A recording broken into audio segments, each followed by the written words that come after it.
Smart Sound.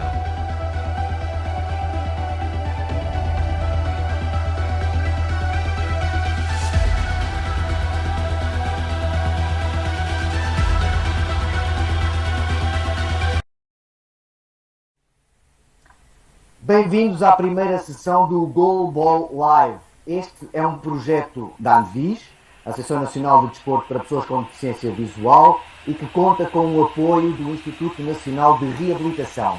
Pretende traçar o panorama do goalball em Portugal a partir de entrevistas a personalidades nacionais e internacionais ligadas à modalidade. Diferentes perspectivas de uma das mais acarinhadas modalidades da família paralímpica e que começa a ganhar espaço mediático em Portugal, alavancado pelos resultados obtidos quer pelos clubes nacionais, quer pelo trabalho desenvolvido nas seleções. O primeiro convidado destas sessões é Luís Gestas, presidente da ANVIS, entidade em Portugal que gera o goalball no nosso país, designadamente a organização de todas as competições nacionais como o Campeonato, a Taça de Portugal e a Supertaça. Sem mais demoras, avançamos para esta conversa que não vai ter grandes formalismos, será uma conversa mais intimista. Luís, creio que seria começarmos da melhor forma por contar, se calhar, um pouco da história do goalball em Portugal e da forma como tem evoluído até aos dias de hoje. Em que ano é que se consagrou o primeiro campeão nacional do goalball? Bom, antes de mais, muito bom dia, boa tarde ou boa noite, de acordo com a hora que estejam a ver este programa, e agradecer àqueles que o estão a fazer, pois aquilo que se pretende com ele é dar-nos a conhecer um pouco do nosso desporto, trazermos também as grandes individualidades a falar sobre as suas experiências e fiquem também a conhecer o goalball português. É esse o propósito da ANVIS com este projeto. O goalball em Portugal, em termos de competições, surgiu na época 94-95, com o seu primeiro campeonato nacional, na altura denominado Campeonato de Goalball. Não tive a oportunidade de vivenciar esse período, mas contam as pessoas que nele participaram, que para além da parte competitiva que tem todas as competições e o intuito de vencer, existia também uma forte componente lúdica ou recreativa de convívio entre as várias instituições. E chamamos de instituições porque os clubes começaram a surgir mais tarde. Boa Vista e posteriormente o CAC vieram marcar esse novo panorama dos clubes desportivos dentro desta modalidade paralímpica. Em 2009-2010 começou a haver uma forte mudança desse paradigma com a implementação dos clubes, seja pelas condições que começaram a dar aos atletas, quer pela dinâmica que vieram introduzir dentro da modalidade,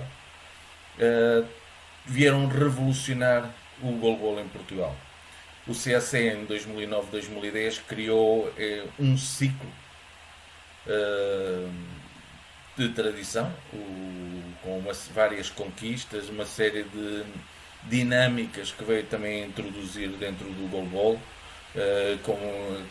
com a criação de vários torneios, mesmo do âmbito juvenil, e o CAC tem que ser reconhecido por isso, porque se hoje temos uma forte seleção nacional, muitos desses atletas tiveram a sua formação de base nesse clube. Depois, em 2015-2016, surgiu o Sporting Clube Portugal, e aí podemos dizê-lo que houve um novo ciclo do goalball. Um goalball mais virado para o exterior, com uma nova dinâmica de mediatismo em Portugal, um reconhecimento do público mais aprimorado, com com a parte da vinda de atletas de renome mundial a participar nas nossas competições também. E isso veio fazer crescer não só a cultura pela modalidade, como também a participação internacional que permitiu a evolução de muitos dos atletas portugueses. Em 2017 tivemos também o Castelo da Maia a participar na Superliga Europeia, que foi organizada em Portugal, juntamente com o Sporting Clube Portugal. E depois surgiu mais tarde o Futebol Clube do Porto, outro clube grande português, e veio trazer a tal disputa que se quer em todas as modalidades mediáticas, com um clássico também ser disputado nesta nossa modalidade.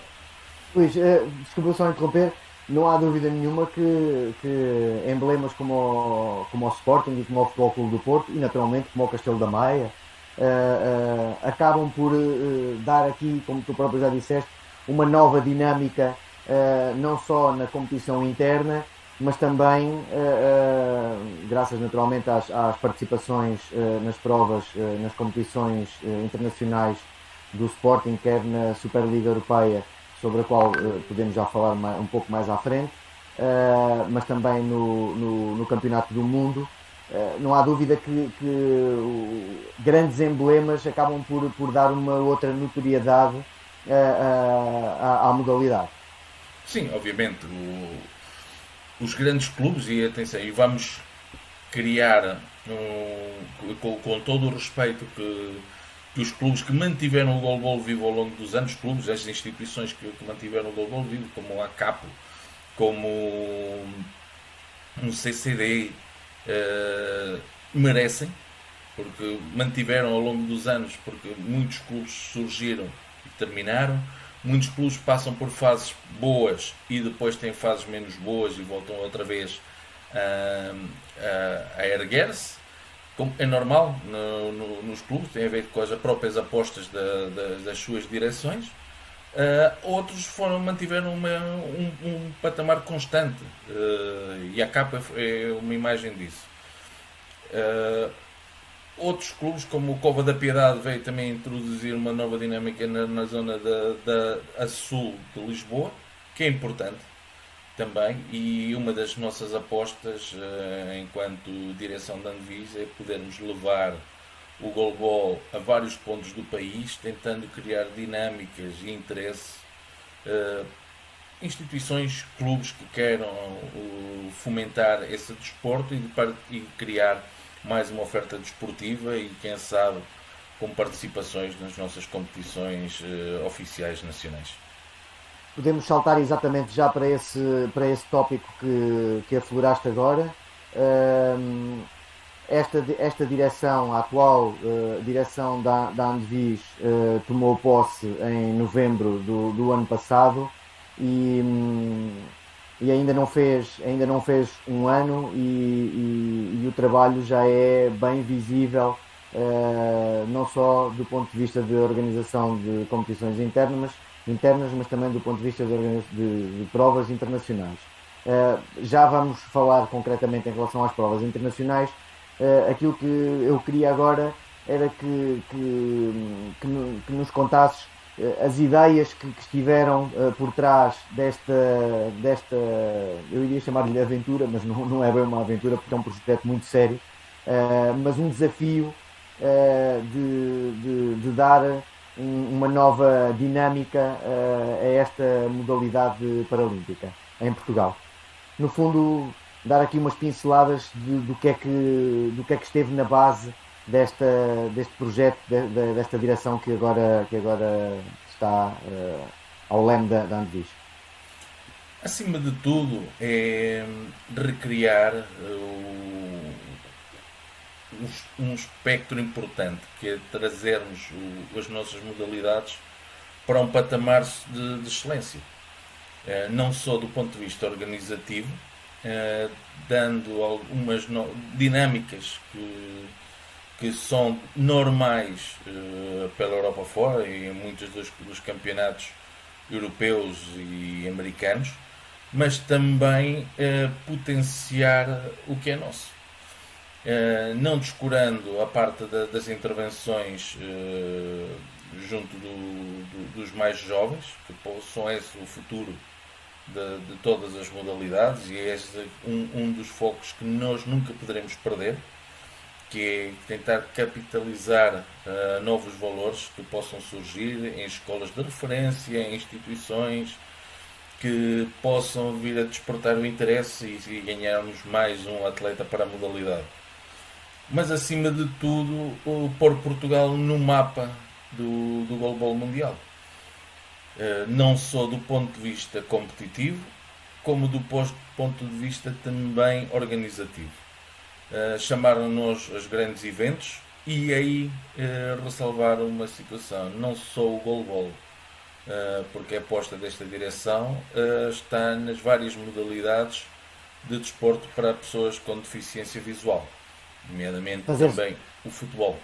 Mas vamos focar ao goalball, que é o que este programa pretende. Era isso que eu ia dizer, fazer aqui um pequeno parênteses e relembrar aos nossos seguidores que a Andevis gera naturalmente o goalball em Portugal, mas tem também a seu cargo outras modalidades para pessoas com deficiência visual, nomeadamente o futebol para cegos, o showdown, o powerlifting para a deficiência visual e o próprio xadrez para pessoas cegas. Mas naturalmente que neste programa vamos fingir ao goalball. E como o próprio nome indica, é o Goalball Live, portanto cingimos-nos apenas ao goalball. Luís, tu falaste aí há pouco num ponto que me parece até bastante relevante, que é o facto de haver aquela necessidade premente de termos que gerar ou criar ou encontrar novas gerações que possam renovar as seleções nacionais. Queria que me falasse um pouco sobre isso e depois entrando se calhar até na questão das próprias seleções nacionais, porque sei que um dos projetos desta direção foi realmente trazer novamente a seleção feminina para as competições, para o circuito de competições internacionais. Mas quero que, por favor, que comeces nessa necessidade de se encontrar novos talentos no goalball nacional. Sim, acima de tudo temos que ter noção que o goalball não pode viver com base na seleção. A seleção é o reflexo do trabalho também dos clubes que fazem a sua construção e que quanto melhor for o seu trabalho, mais facilitam a vida das seleções nacionais. Aquela imagem que existia há uns anos atrás que os atletas evoluíam na seleção, não. Os atletas trabalham na seleção a imagem do seu selecionador, com a vertente técnico-tática que lhe é implementado e onde o selecionador escolhe os melhores atletas nacionais. Tem que haver, de uma vez por todas, a noção de que Portugal esteve parado. Os clubes não tinham o mínimo de condições de trabalho. Chegamos a um ano de 2022 em que apenas um clube em Portugal tem balizas de goalball. Isso é ridículo para um país que está na elite mundial. Tem que haver condições de trabalho para os clubes. E essas condições têm que ser encontradas, seja com a intervenção direta ou indireta. Atenção, que não sou defensor de dar todas as condições aos clubes, estou disponível para ajudar os clubes a encontrar as soluções. Porque isso tem que ser um trabalho conjunto. Aquela teoria de que há a obrigação da Andevis de dar tudo aos clubes tem que terminar. A Andevis é uma associação promotora de desporto. Os clubes são associações promotoras de desporto. Logo têm que trabalhar em conjunto. Os clubes têm que encontrar as suas soluções e a Andevis tem que auxiliar a que essas soluções apareçam. É como diz o ditado, não podemos dar o peixe, temos que ensinar a pescar. E isso tem que ser o bom trabalho. E depois o mérito. Os clubes que mais e melhor trabalham, obviamente, terão melhores resultados e têm que ser apoiados também por isso. Mas voltando às condições básicas, uma das prioridades que nós tivemos foi tentar renovar esse tipo de condições. Foram adquiridos o primeiro conjunto de balizas oficiais para Portugal para pô-las ao dispor das nossas competições. Não podíamos continuar a ter balizas feitas com ferros que ao fim do primeiro remate desmanchava-se. Não era bom para o espetáculo, não era bom para os clubes, não era bom para atrair investidores, não era bom para ninguém. O presidente da Andevis acredita que depois deste campeonato nacional de 2021-2022 os clubes possam reconhecer que está a ser feito exatamente esse trabalho para dignificar não só a modalidade, mas os próprios praticantes nas condições que está a oferecer para, para o desempenho para o rendimento dos clubes no Campeonato Nacional. Isto porque, e também pode ser outro ponto que podemos aqui inserir na conversa, este ano o Campeonato Nacional esteve por mais cidades e por mais locais do que aquilo que é habitual, certo? Exatamente, mas isso faz parte da nossa política de descentralização. Mas deixa-me pegar num ponto. Quando eu digo que nós não temos condições similares aos melhores países, os países com melhores condições da Europa. E é esses que nós temos que tentar igualar. Mas também temos que ter noção que há países muito piores que nós e que conseguem realizar o seu trabalho. Eu observo, porque tenho conhecimento em vários países à volta do mundo, em que lhes é impossível comprar uma bola de goalball. Jogam com bolas remendadas com fita cola. Por isso é que não podemos dizer que queremos tudo e também dispensarmos tudo. Temos que encontrar um meio termo que permita fazer o que o crescimento do goalball seja igual para todos, ou pelo menos que todos tenham esse ponto de igualdade de oportunidades de crescimento. Não podemos trabalhar apenas para os clubes grandes, nem podemos ignorar e trabalharmos para os pequenos para que sejam grandes. Temos que colaborar com todos e tentar encontrar um equilíbrio de crescimento para todos. Porque quanto mais clubes houver, mais atletas irão ter as suas oportunidades de desenvolvimento, de treino e competição, e isso irá permitir também um maior crescimento, um mais rápido crescimento evolutivo da matéria-prima que são os nossos atletas, com mais oferta desportiva, com mais oportunidades para as próprias seleções nacionais, mas também capitalizarmos isso no futuro com o crescimento dentro da modalidade e da oferta desportiva para a deficiência visual. E por isso os clubes em 2019 votaram para que houvesse uma segunda divisão em Portugal. Tentar de certa forma criar uma divisão onde há oportunidade para aqueles que querem a parte do recreio, desenvolvimento e integração, mas também haver uma divisão superior, uma divisão de elite, onde aqueles que primam pelo alto rendimento, pelo crescimento e a importância de vitória, possam ter também o seu espaço de competição. Tem que haver lugar para todos. E é esse que nós temos que trabalhar, para todos os clubes, para todos os atletas, para todos os agentes esportivos. Não nos podemos focar naqueles que já estão evoluídos, nem concentrarmos todos os nossos esforços naqueles que estão a nascer agora. Temos que trabalhar com todos e para todos. aí sim tentarem cortar as diferenças entre uns e outros. Se conseguirmos fazer isso, então temos todo o trabalho garantido. Sobre a situação do reconhecimento, os balanços fazem-se no final de ciclos e espero que exista a consciência de todos no final do ciclo que como é que estava o goalball português há uns anos atrás e como o vamos deixar no final do ciclo. Porque aí vai haver uma diferença clara.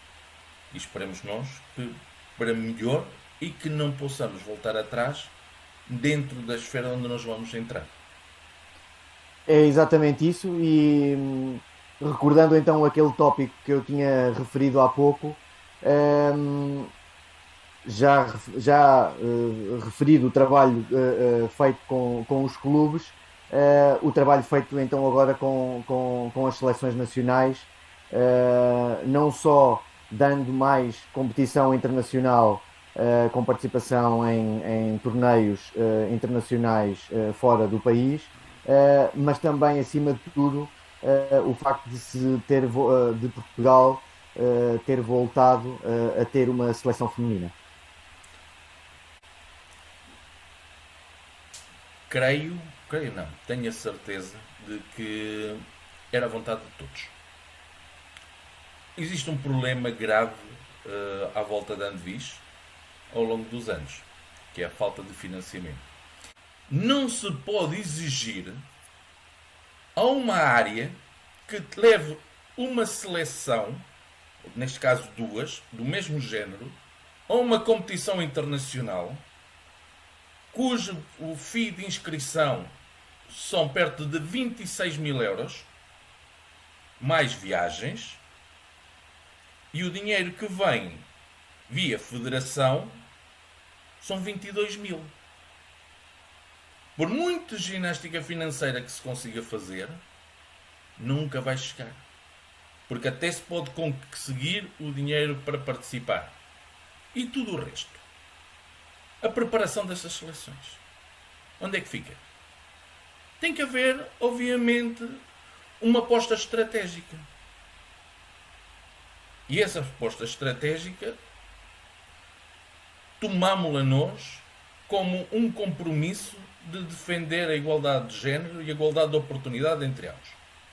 E trabalhamos para isso. Esta direção disse que a seleção feminina ia voltar a participar nas competições internacionais. E íamos levar o nosso esforço para a concretização desse compromisso. Mas sabemos que há períodos em que isso não é possível. E aí tem que se fazer opções. E não podemos dizer que as opções de uma direção A, B ou C é má. Não é.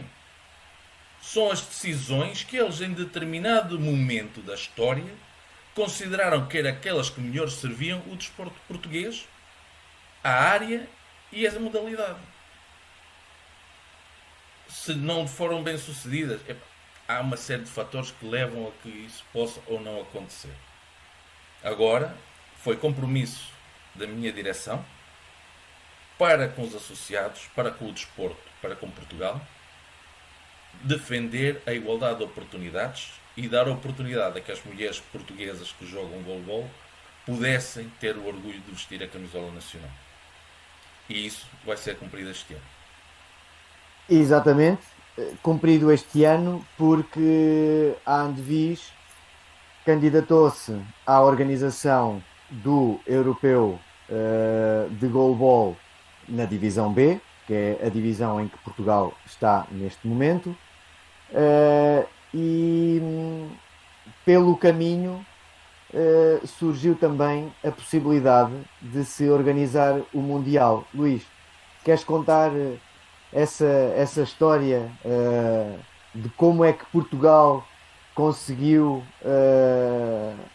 ficar com a organização do Europeu B e do Mundial de Goalball, que naturalmente para todos aqueles que nos estão a acompanhar sabem, e para aqueles que não acompanham o Goalball tanto, mas conseguem imaginar que um Mundial é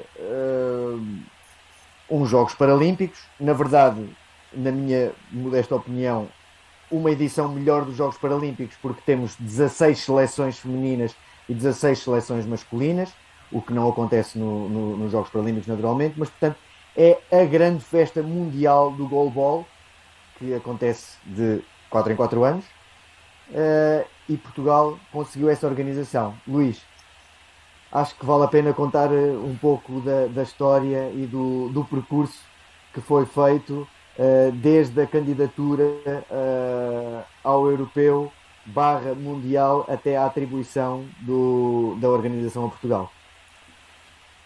A vontade de organizar um campeonato da Europa não vem de agora.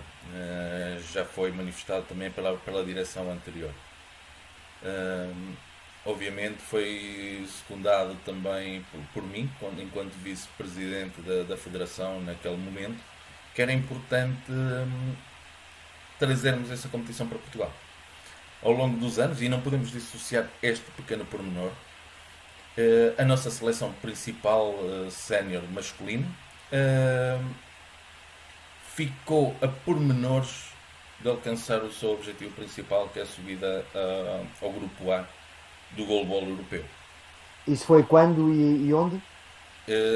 Desde a Polónia, agora na Finlândia, ficamos, podemos dizer que morremos na praia. E era preciso verificar onde é que nós falhamos, corrigir esses pormenores, tentarmos limar pequenas arestas e, por que não, dar um incentivo extra, que era competir em casa, junto dos nossos. E foi esse o principal objetivo, trazermos grandes eventos para Portugal. E um Europeu B era o passo inicial. Quando apresentámos a candidatura, não tivemos qualquer tipo de adversário em termos organizativos. Não só porque os vários países europeus conhecem a nossa capacidade de organização, reconhecem-nos isso, mas também porque sabem que terão em Portugal um grande evento desportivo. Acontece que a candidatura para o Campeonato da Europa foi lançada e havia sempre a vontade desta direção de algo maior. E o algo maior passava, obviamente, por um campeonato do mundo ou por outra grande competição a nível mundial que trouxesse os holofotes do mundo do goalball para Portugal, e com isso a nossa influência em termos da modalidade crescesse. Se me disserem que queríamos, ou que o nosso objetivo era 2022, não era. Pois Quando em era março, quase esse, esse sonho estava exatamente no campo das possibilidades muito remotas, até porque eu recordo também aos nossos seguidores que este Mundial que se vai organizar em Portugal, em Matosinhos, eh, estava originalmente agendado e marcado para a China, certo? exatamente. Um campeonato do mundo é sempre uma prova apetecível em termos organizativos, porque, como expliquei há pouco, atrai todas as atenções para o desporto desse país, para o desporto e para o voleibol desse país. Quando em março cai a organização chinesa, e Por causa vamos, por causa da vamos política zero do Covid, não é verdade? exatamente, foi a implementação de confinamento obrigatório, de quarentena obrigatória de 14 dias para todos os estrangeiros que fossem à China. Foi retirada a organização. E vimos aí uma janela de oportunidade. Com a candidatura ao Campeonato do Mundo, abria-se uma porta não para 2022, mas para 2026. porque sabíamos que havia grandes países interessados em organizar. Quando falo em grandes países, não vou inferiorizar-me perante eles, mas países com tradições organizativas de provas de nível mundial, nomeadamente a Turquia, nomeadamente os Estados Unidos, nomeadamente a Austrália, que tinham interesse na organização do Campeonato do Mundo, mas o nosso interesse, uma vez que já tínhamos quase garantido a organização do Campeonato da Europa em Portugal, era abrir a porta para 2026, 4 anos depois. E com isso tentarmos dizer, não, entreguem então, já que vão entregar a organização ao país A, B ou C, considerem a nossa candidatura para 2026. E tínhamos 4 anos de trabalho pela frente.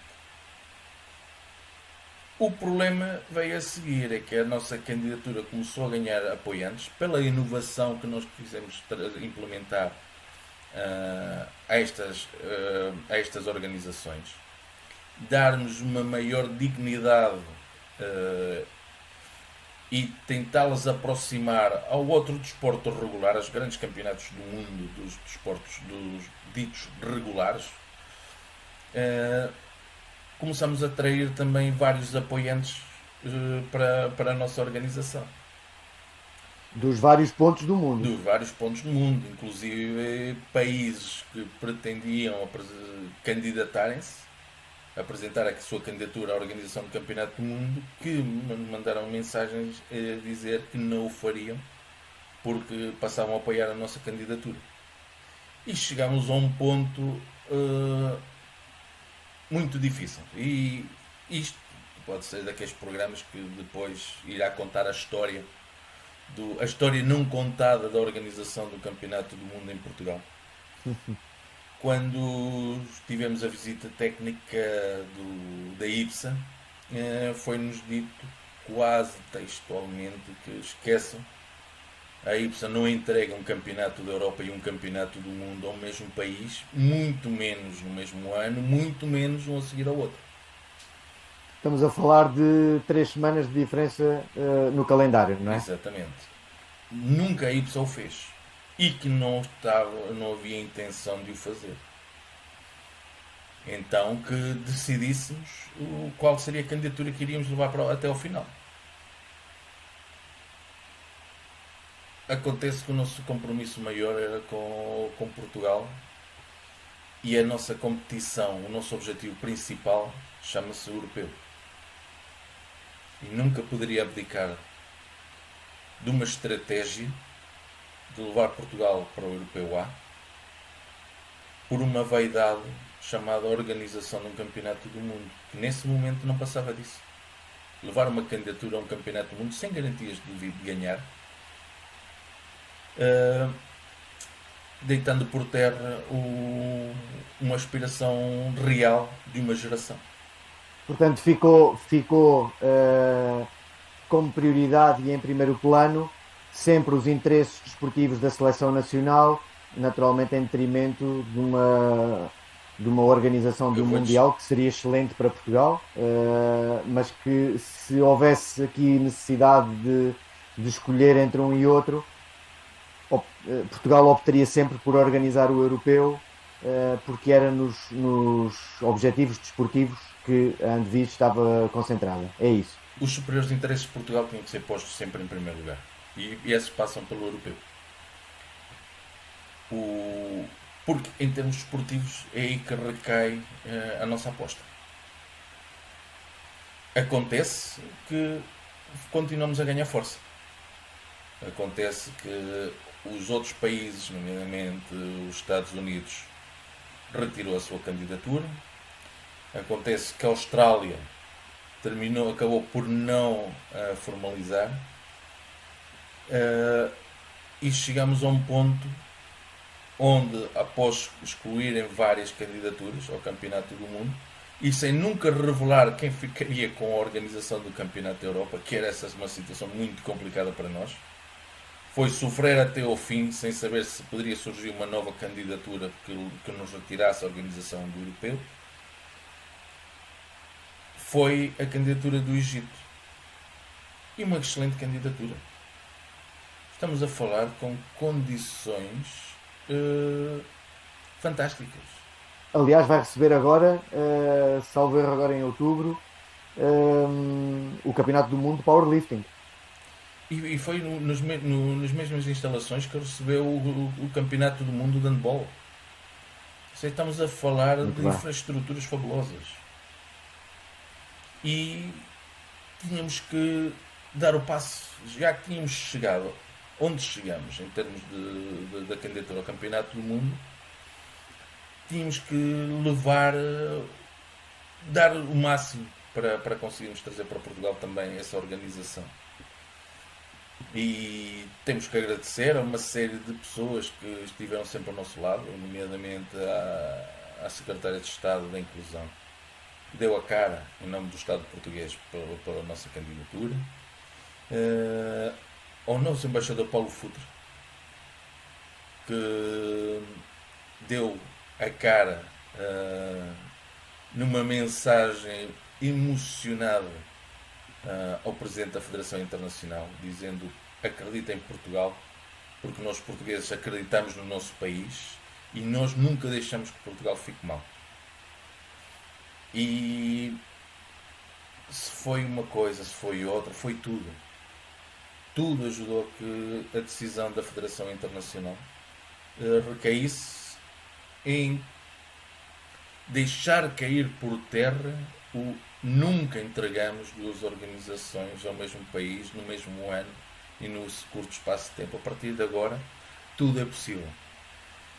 É verdade, esse facto que estava praticamente a emperrar a atribuição quer do europeu, quer do mundial, acabou por se revelar muito positivo para Portugal, uma vez que a Federação Internacional, a IBSA, como já referiu o Luís, atribuiu a organização quer do europeu B, quer do mundial a Portugal. Relembrar também só às pessoas que o europeu B vai se realizar de 14 a 19 de novembro no Centro de Desportos e Congressos de Matosinhos, e o Mundial de Goalball vai se realizar também no Centro de Desportos e Congressos de Matosinhos entre os dias 7 e 16 de dezembro.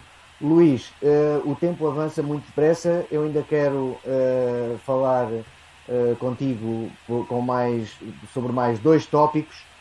Só para terminarmos este capítulo do Europeu e do Mundial que se vão realizar em Portugal, como presidente da Andevis, o que é que tu gostarias que desportivamente, não vamos falar do ponto de vista organizativo, porque acho que só depois das provas se realizarem é que cada uma das pessoas poderá fazer, avaliar o sucesso da competição, mas do ponto de vista desportivo, como presidente da Andevis, o que é que tu gostarias que acontecesse no final, no dia 19 de novembro e no dia 16 de dezembro? Como presidente da Andevis, como português, obviamente gostaria que Portugal recebesse 4 conjuntos de medalhas de ouro. Obviamente acho que todos nós queremos isso. Se temos condições para isso, no europeu temos. Temos uma geração fantástica. Temos dos melhores atletas europeus. Temos a melhor equipa técnica. Temos a melhor treinadora do mundo. Só nos falta duas coisas: o apoio incondicional dos portugueses lá e também a sorte do nosso lado, que essa é fundamental. Porque a segunda parte da sorte, porque a primeira parte da sorte nós já conseguimos, e essa deu muito trabalho, foi preparar esta seleção, e tenho a certeza que vamos com todos com uma única coisa na mente, que é dar essa alegria a Portugal, dar essa alegria a todos aqueles que acreditaram, mesmo aqueles que não acreditaram, também por eles, porque não os vamos excluir. Dizer que vamos chegar ao ar. Estou convicto disso. Os atletas estão convictos disso. A equipa técnica está a trabalhar para isso. e esperemos que no dia 16 possam estar muitos portugueses na bancada do Centro de Esportes e Congressos a apoiar-vos, a apoiar as nossas seleções. Mas antes começa o trabalho. No dia da abertura, esperemos que também tenhamos lá muitas caras conhecidas a apoiar as nossas seleções no jogo contra a Bulgária e no jogo contra a Itália. Não vão deitar por desperdiçado o tempo que despenderem para estar lá. Acho que vai ser um espetáculo desportivo dentro e fora do jogo, porque é isso que nós defendemos do desporto. O desporto tem que ser um espetáculo. E mesmo para aqueles que não conhecem goalball e que nos possam naturalmente estar a acompanhar, o goalball é uma modalidade verdadeiramente apaixonante. É verdade, é verdade. No Campeonato do Mundo, vamos jogo a jogo. E aquilo que eu disse aos meus atletas, aos nossos atletas, é que não somos inferiores a ninguém. E aquela mentalidade que eu quando eu entrei para o mundo do goalball existia, que haviam 3 tipos de seleções: aquelas que nós nunca vamos ganhar, a Espanha com que sempre perdemos e as outras com que nos podemos bater. Neste momento existe apenas uma: aquelas com que nós nos vamos bater para ganhar, seja ela qual for. Entramos em campo com o mesmo objetivo, seja qual for a seleção: respeito pelo adversário, mas a vitória nós queremos que seja nossa. Fica desde já aqui lançado esse reto e aguardamos todos que em Portugal a passagem do ano de 31 de dezembro de 2022 para o dia 1 de janeiro de 2023 seja o fecho de um ano absolutamente extraordinário para o goalball em Portugal, até porque recorda-se aqui os 8 primeiros classificados do Campeonato do Mundo. Luís, por favor, corrige-me se isto estiver errado. Os 8 primeiros classificados do Campeonato do Mundo têm acesso direto aos Jogos Mundiais da IBSA, que se vão realizar em Birmingham em 2023, certo? Mais ou menos. Os Jogos Mundiais da IBSA funcionam por cotas continentais. Ou seja, das seleções presentes, as 4 melhores seleções europeias não classificadas ou não qualificadas para o campeonato, para os Jogos Paralímpicos, têm acesso aos Jogos Mundiais. E esse passa para ser também um dos nossos objetivos. Era isso que eu ia perguntar. Esse objetivo é um objetivo realista para a seleção portuguesa? Nós queremos estar nos Jogos Paralímpicos. E todos os panoramas que deem acesso, nós queremos estar lá. Todas as competições que permitam uma qualificação, nós queremos estar lá.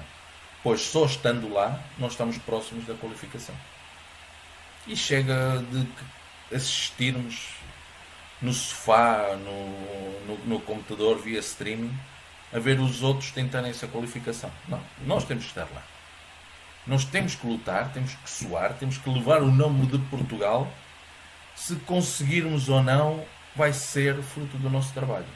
Mas com uma certeza, vamos lá com os melhores para dar o melhor e vamos lutar e suar a camisola até ao fim. Obviamente os outros querem isso tanto mais do que nós, não querem de certeza, mas tanto quanto nós. E por isso é uma luta entre duas seleções onde só um é que pode ganhar.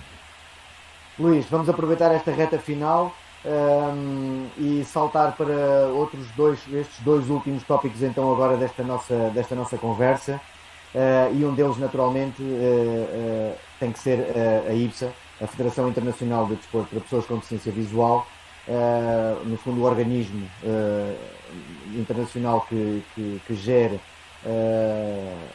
as modalidades para pessoas com deficiência visual. Lá está, naturalmente, não só apenas o goalball, mas também o futebol para cegos, o showdown, o xadrez, como o Luís referiu há pouco, o powerlifting. uma modalidade muito semelhante à do goalball do Thor, mas que parece-me que está um pouco adormecida. E vamos falar da IPSA porque o Luís Gestas é também membro do comitê da IPSA do goalball, não só para o continente europeu, mas representante dos clubes dentro da Federação Internacional. Luís, o que é que pode, ou que perspectiva tem a IPSA em relação à modalidade e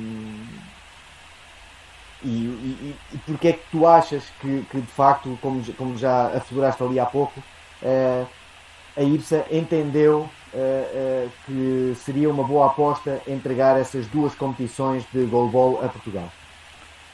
Para que fique claro assim, apesar de integrar o comitê de goalball, não tive direito a participar nas votações da escolha de nenhuma das candidaturas por ser parte interessada. Naturalmente. Uh, mas a Ipsesta entrou num novo ciclo. Um novo ciclo com uma vontade de mudar o desporto para pessoas com deficiência visual. Na primeira conversa que eu tive com o presidente Sandro de Girolamo, vi que tínhamos algo em comum. Ambos defendemos a grandiosidade do desporto. Ambos defendemos que não nos podemos inferiorizar perante aqueles que sempre estiveram na vanguarda desportiva. Temos é que trabalhar para chegar onde esses estão. E, acima de tudo, aquilo que o Sandro e a IPSA têm defendido neste último ano é a igualdade de oportunidades a que as pessoas possam lá chegar. Aquela imagem de que a IPSA era um nicho fechado, onde já estava tudo decidido e onde os pequenos têm que ficar junto dos pequenos e os grandes junto dos grandes, onde os grandes serão cada vez maiores e os pequenos cada vez mais pequenos, porque o fosso entre um e o outro era abismal.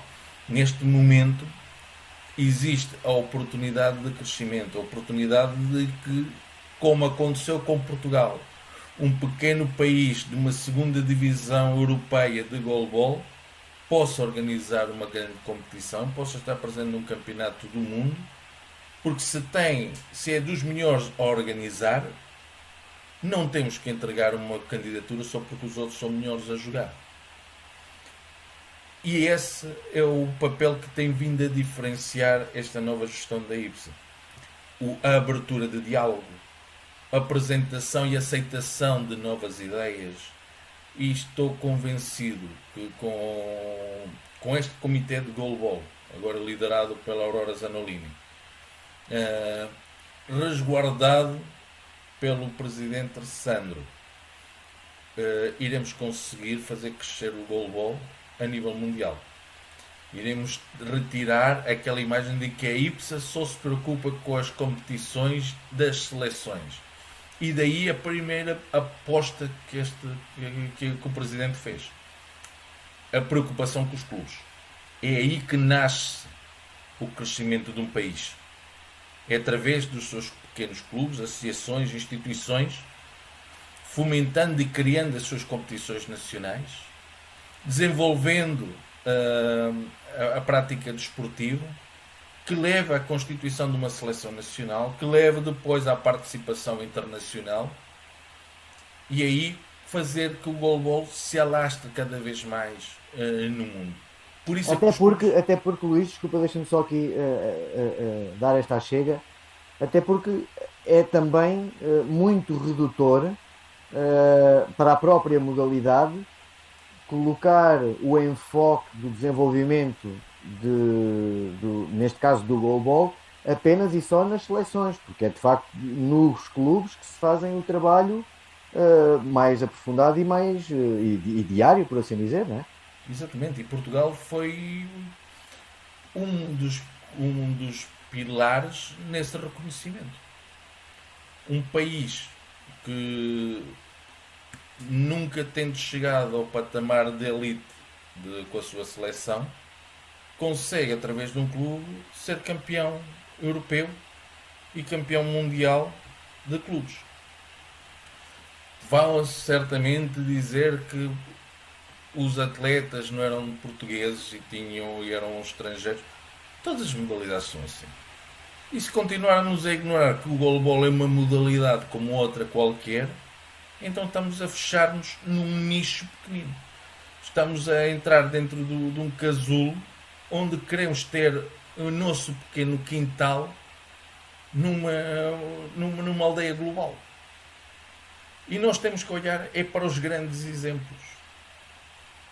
Houve uma responsabilização de um clube português em criar uma nova dinâmica nos modelos de clubes. Houve consequências disso, que foi a globalização desportiva a nível da Europa de clubes, com a Superliga Europeia e a Champions League neste momento. A criação de uma Women's Champions League, a criação de um Grand Prix e de uma Youth League para Sub-23. Isso era algo impensável há 6 anos atrás.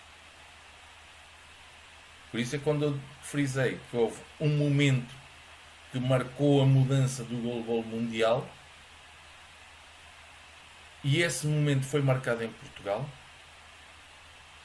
porque com o surgimento do Sporting e a dinâmica que o Sporting introduziu no goalball, com a transferência de atletas, que neste momento é algo completamente normal, não só na Europa como no mundo. Estás a fazer agora referência à final da Superliga Europeia que aconteceu no Pavilhão João Rocha em 2019, certo? Estou a falar na época 2015-2016, a transferência de Henrik Pavlyukenek para o Sporting Clube Portugal. Foi a primeira transferência internacional de um atleta. Em Portugal criticou-se. Neste momento temos atletas portugueses, espanhóis a jogar no Campeonato Brasileiro. Temos atletas do Irão a jogar por clubes da Finlândia. Temos atletas americanos a jogar por clubes na Alemanha. Temos atletas portugueses a serem convidados a representar clubes de Israel, uma das grandes potências mundiais. Essa é a globalização do goalball. Permitir que os melhores dos melhores possam representar os melhores clubes a nível mundial. Cabe aos clubes crescerem para serem tão grandes como os outros, conseguir capitalizar a atenção e o interesse desses grandes atletas para participar e representarem esses clubes, como também os atletas crescerem, evoluírem e serem tão grandes como os melhores, para receberem os convites desses grandes clubes mundiais para também poderem ser representados por eles. Essa é a globalização que o goalball necessita. Deixarmos de funcionar em pequenas quintas e pensarmos numa aldeia global do goalball. E quando eu falo numa aldeia global, já não me refiro apenas à Europa. Neste momento, o goalball é mundial. E até porque o Brasil já é tetra ou pentacampeão paralímpico e também tem 3 ou 4 títulos mundiais já consecutivos. Portanto, apesar de o goalball ter nascido na Europa e de se ter desenvolvido na Europa, a grande potência mundial do goalball até já está fora deste circuito europeu. E não só, é assim, tem um bom campeonato, há interesse dos atletas em poderem competir lá, como é e aí só os melhores conseguirão chegar lá. Há interesse dos atletas poderem crescer e serem convidados a jogar no Campeonato Brasileiro, como há interesse dos atletas poderem jogar no Campeonato Português, como há interesse dos atletas em jogar no Campeonato da Finlândia, da Bélgica, da Alemanha. Há também interesse dos clubes em abraçar esses atletas e permitir-lhes também essa representação. Porque trazer os grandes atletas para as nossas competições não só ajuda que os nossos atletas cresçam, como ajuda também ao interesse da potencialização e expansão da marca do goalball, não a nível nacional, mas também a nível internacional. Luís, o nosso tempo está mesmo a finalizar. Há ainda um último tópico que eu queria discutir contigo, apesar de tu já teres entrado nesse segmento da conversa, que tem a ver exatamente com a criação da ECA, da European Goalball Clubs Association, ou em português, peço desculpa, Associação de Clubes Europeus de Goalball. Tu estiveste na gênese na criação dessa associação, e essa associação é que de facto veio aqui trazer uma nova realidade para neste caso o goalball europeu, fomentando exatamente as competições entre clubes na Europa. Isso, acima de tudo, veio formalizar uma grande competição europeia. Deixamos de ter torneios particulares para passarmos a ter uma prova oficial reconhecida pela Federação Internacional.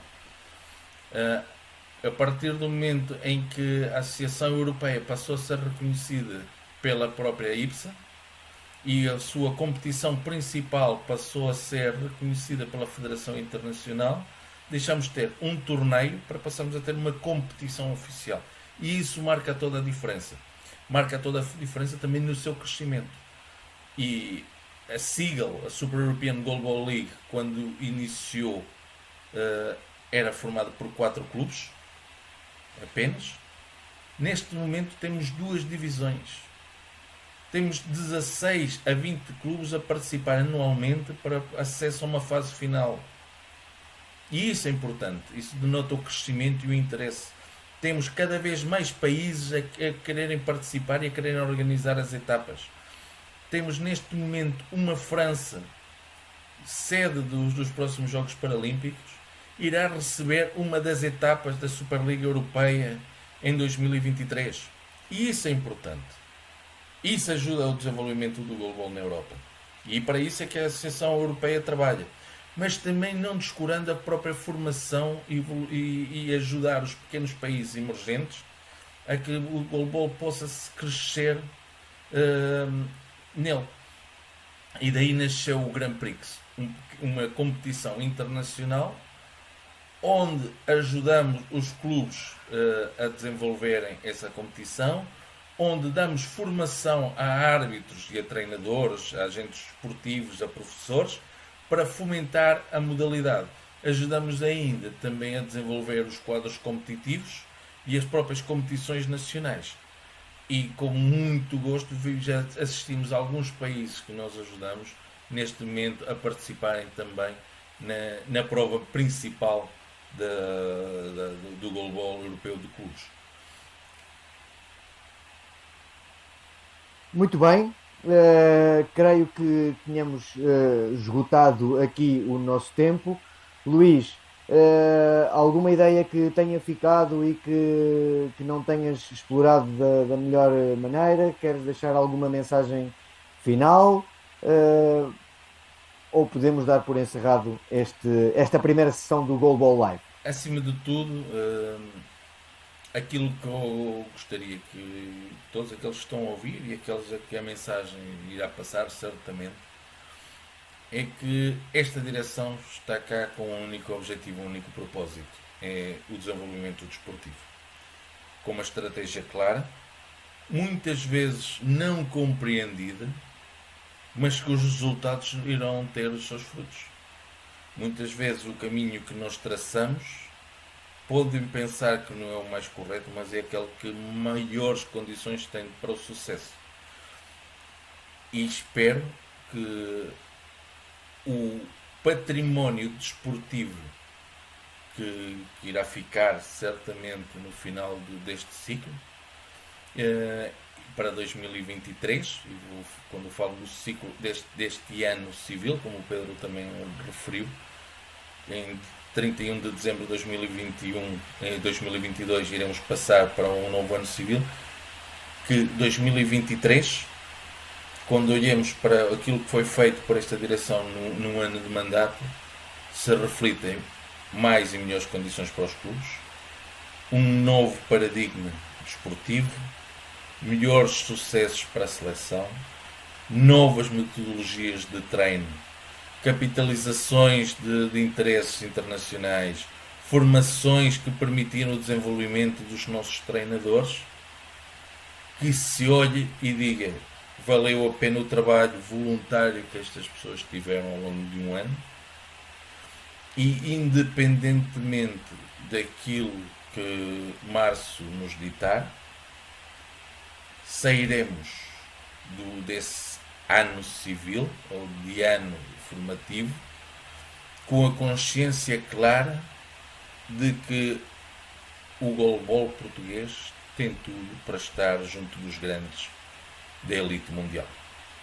E é isso que todos, e quando eu digo todos, refiro-me a agentes esportivos, treinadores e atletas. Todos temos que focar para o crescimento da modalidade. Todos temos que apoiar os atletas que forem chamados à seleção, independentemente do clube que for. São eles que representam Portugal. E só se estivermos todos a puxar para o mesmo lado é que o caminho será mais fácil de ser percorrido.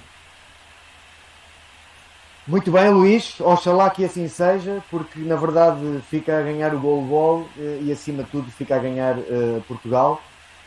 Luís Gestas, presidente da Andevis, foi o nosso primeiro convidado nesta sessão denominada Goalball Live, que recordo conta com o apoio do Instituto Nacional de Reabilitação. Nós voltamos numa segunda sessão com um novo convidado para então uma nova perspectiva sobre o goalball português dentro do goalball internacional.